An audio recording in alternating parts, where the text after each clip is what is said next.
Sciences Po.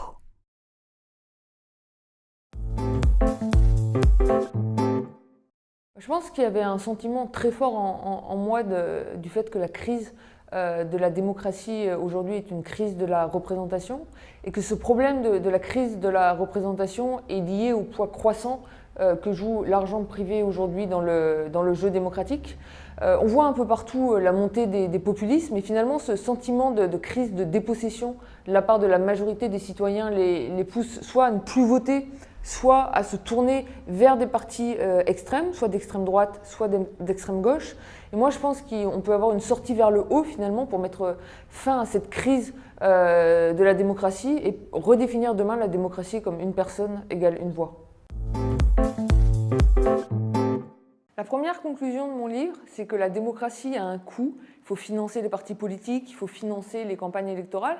Ce coût n'a pas forcément à être très élevé, mais s'il n'est pas pris en charge par la puissance publique à travers un financement public généreux de la démocratie, alors il va être pris en charge par les intérêts privés.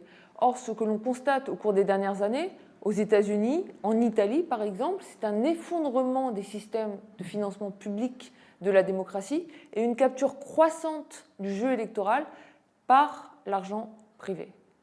La deuxième leçon, c'est que non seulement la démocratie électorale est capturée par l'argent privé et par un petit nombre de généreux donateurs, mais qu'on a mis en place un système injuste et régressif dans lequel l'État, c'est-à-dire l'ensemble des citoyens, paie pour satisfaire les préférences politiques des plus favorisés, alors que les préférences politiques de la majorité des citoyens, elles, ne sont pas représentées.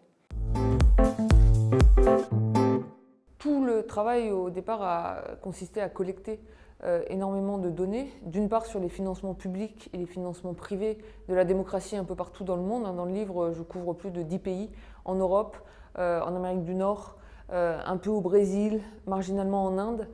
Et la deuxième partie en fait, du travail a été d'établir des faits et notamment d'étudier les législations et toutes les tentatives de régulation qui ont été mises en place un peu partout dans le monde pour limiter le poids des intérêts privés dans le jeu démocratique.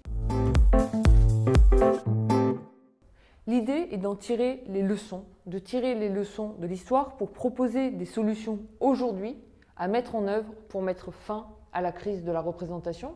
Ces solutions dans mon livre sont au nombre de 2. La première, ce sont les bons pour l'égalité démocratique, un nouveau système de financement public de la démocratie qui est un système dynamisé, annualisé et égalitaire qui donne le même poids politique à chacun des citoyens indépendamment de ses revenus. Cela s'accompagne d'une limitation drastique des financements privés. Et la deuxième solution, c'est l'assemblée mixte, c'est-à-dire l'introduction d'une dose de parité sociale à l'Assemblée nationale afin que demain, nos représentants soient véritablement à l'image des citoyens qu'ils sont censés représenter.